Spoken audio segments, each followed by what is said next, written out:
السلام عليكم ورحمة الله وبركاته مشاهدينا الكرام في قناتكم المفضلة قناة يوميات مربي. زي ما وعدت حضراتكم دايما إن شاء الله بإذن الله تعالى في كل حلقة جديدة هقدم لكم معلومة جديدة تفيد حضراتكم وتكون بيكم للأفضل. آه،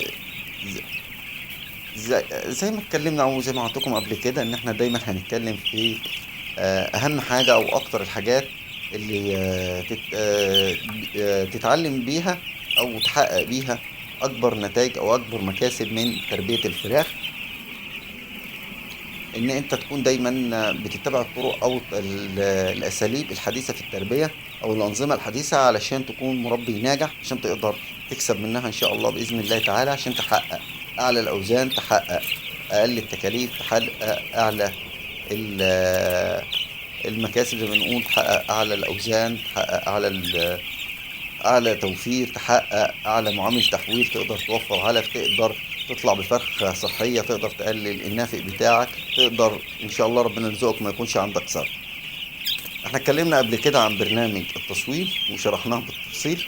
ويا جماعة التصويم ملوش علاقة بالإسلام، ده برنامج متبع وده برنامج متبع، ممكن تتبع الاتنين البرنامجين مع بعض أفضل، وهتحقق بيهم نتائج ممتازة. ما تقولش ده بيحقق ده حاجة وده حاجة، ده ليه فوائد وأضرار وده ليه فوائد وأضرار.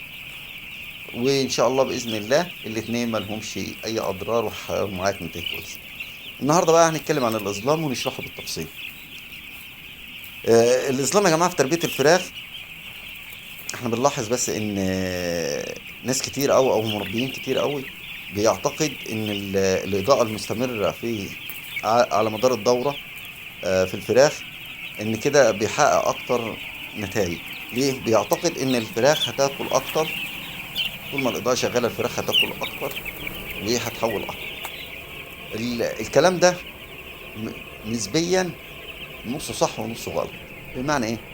بمعنى ان الفراخ فعلا هتاكل طول ما الاضاءه شغاله، بس مش هتحول اكتر، كمان مش هتاكل كل اكلها. ليه؟ علشان كده لما بتلاحظ ان الفراخ بعد التصويم تقوم تاكل كتير قوي وبتلاقي لها حصلة او معظمها ليه حصلة. تمام. التحويل بقى ليه طرق تانية عشان تحول بأكلها ده. الفرخة أصلا يعني هحكي لكم كل التفاصيل، بس إيه، أقول لكم البرنامج الأول إزاي وماشي إزاي. أولا كده عشان تبقى عارف مشاكل الإضاءة المستمرة بتكون عبارة عن إيه. أهم حاجة الإضاءة المستمرة يا جماعة هي المسؤول الأول عن ظاهرة الموت المفاجئ بالذات، وخاصة في الفراخ القبر. ليه في القبر؟ نتيجة عدم القدرة الفسيولوجية للأعضاء الداخلية للفراخ على القيام بوظائفها أو بشغلها. آه، السبب إن الفراخ بالقب بالذات أنت كله عارف إن الفراخ وزنها القب وزنها تقيل وحجمها صغير، وزنها بيبقى تقيل أوي، فده بيبقى حمل على القلب وعلى الكلى بالذات وعلى الرئة. فالفراخ ما بتقدرش الأجهزة دي أو القلب والرئة بيبقوا أقل جدا من إنهم يضخوا الدم متواصل للجسم كله أو يشتغلوا بنفس الكفاءة اللي يستحقها الوزن بتاع الكتكوت، لأن الكتكوت نفسه صغير بس حجمه كبير. حجمه كبير إزاي؟ يعني ميزانه تقيل فشكله صغير فأعضاؤه بالتالي صغيرة. عشان كده بتعمل مشاكل اللي هي الموت المفاجئ في القبر لما تفضل الفراخ بتاكل على طول، أو الإضاءة يعني عموما. دي بتكون نتيجة ده الكلام ده بتكون نتيجة أو الضرر الأجل للمشكلة رقم واحد اللي احنا اتكلمنا فيه. هو كمان يا جماعة الإضاءة المستمرة بتسبب استسقاء. الاستسقاء دي بسبب نقص الأكسجين، لأن الرئة بتبقى قليلة فاستقبالها للدم قليل، للأكسجين قليل. كمان القلب ضعيف فضخه للدم ضعيف، فالأكسجين ما بيوصلش جسم الفراخ كلها، فبيبدأ يحصل معاك استسقاء. استسقاء يعني ايه؟ الفشل الكلوي اللي بيحصل للفراخ نتيجة ان الكلى ضعيفة او ما بتقومش بوظائفها كاملة. كمان يا جماعة طول ما الإضاءة شغالة الفراخ بتجري وتتحرك كتير، وده يا جماعة مشكلة كبيرة. ليه؟ الكتكوت الأبيض احنا دايما بنقول إنه كسلان بطبعه. ليه كسلان؟ هو القصة كلها في كسله ده مطلوب، لأن الفرخ ياكل يشرب ينام يحاول يديني وزن. انما جري الفراخ في العنبر كتير قوي وهشها كتير قوي خلي الفراخ تتحرك، فكل ما بتتحرك بتحرق، زي ما بنقول لك كده لو عاوز تخس تمشي او كده، فبتحرق فبتضيع جزء من الاكل بتاعها او الوزن بتاعها، وده طبعا مش مطلوب في الفراخ التسمين. كمان الاضاءة المستمرة يا جماعة بتسبب مشاكل معوية، بسبب قلة الهضم الكويس، ومرور الأكل سريع في القناة الهضمية لاستقبال المزيد من العلف،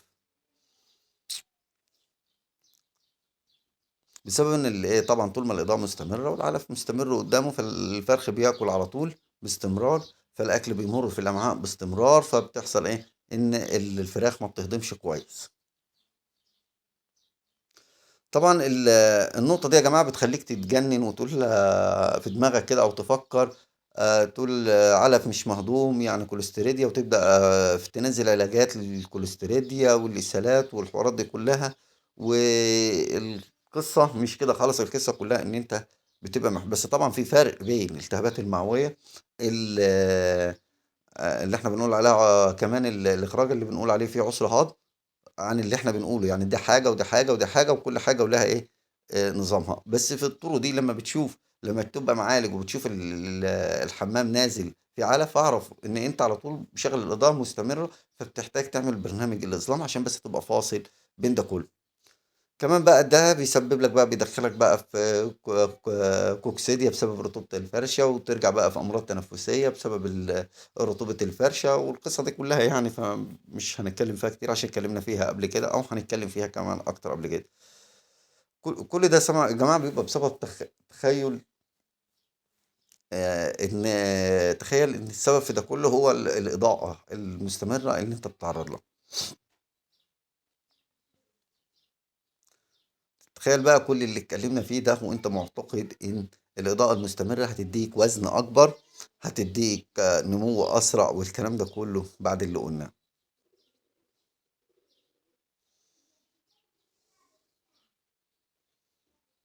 تعالى بقى أقول لك إزاي تعمل إظلام يا جماعة بالطرق الصحيحة. ما هو مش تسمع تروح تنفذ، لا لازم تشتغل بالطريقة الصحيحة. الإظلام يا جماعة، أولا الإظلام مش ما بيشتغلش قبل عمر أسبوع، لازم بعد الأسبوع الأول، أو زي ما بنقول كده لما الكتاكيت عندك توصل لمتوسط وزن 150 جرام، تبدأ تشتغل بالبرنامج الإظلام بتاعك، علشان الأمعاء يا جماعة بتكون وصلت للقدرة على أداء وظائفها كويس جدا، والأجهزة بتكون اشتغلت.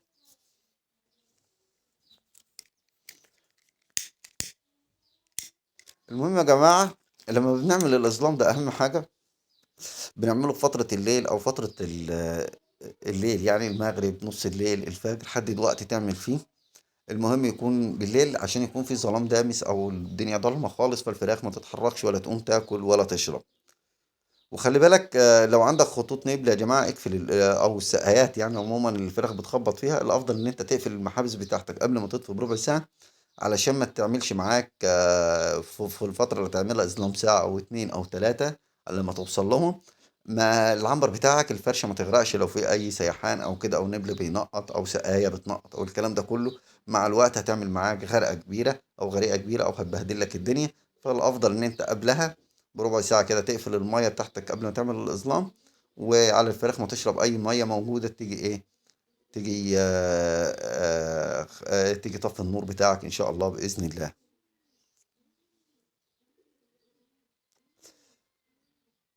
انا دايما يعني شخصيا انا برجح الاظلام ده يكون المغرب او الفجر، او تعمل ساعه المغرب وساعه الفجر، يعني في المغربيه وفي الفجر، يعني كده الجو يضلم على الفراخ، ماشي. يعني في اول الجو ما يبدا يضلم معاك في المغربيه تطفي النور والجو يضلم عليه.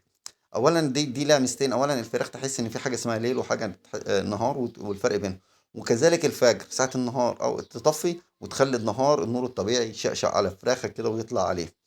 لو عملت كده ان شاء الله باذن الله هتكون معاك افضل بكتير قوي من انك تطفي في نص الليل او الكلام ده.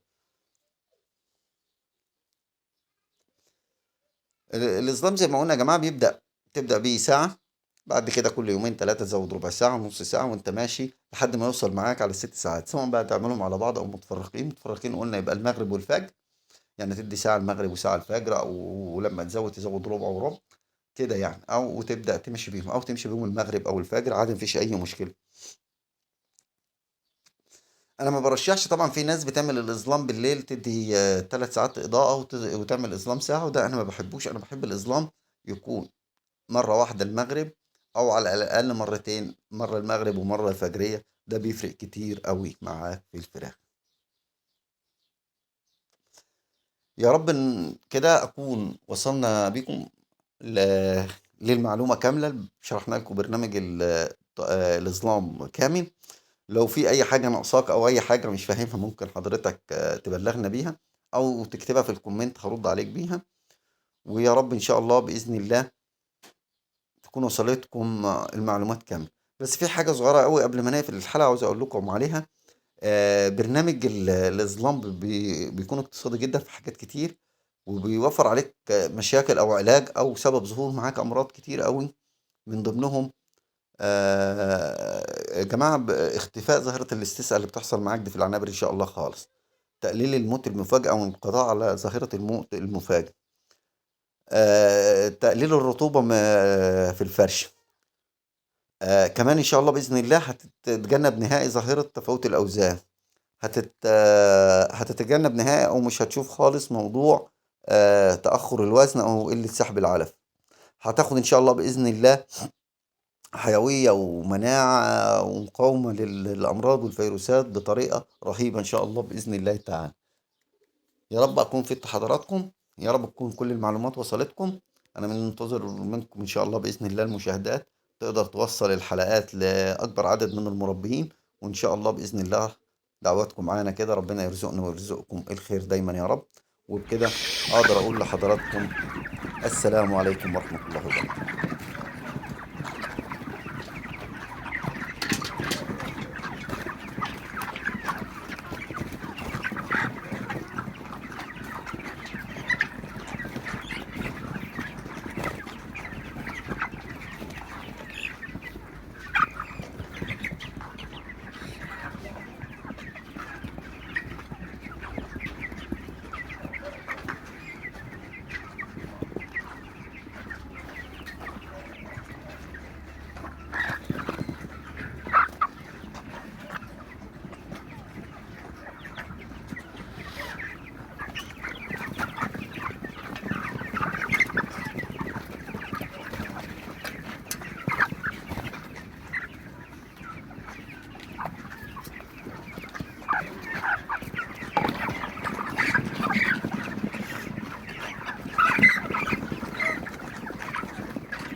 لنصدقن ولنكونن من الصالحين.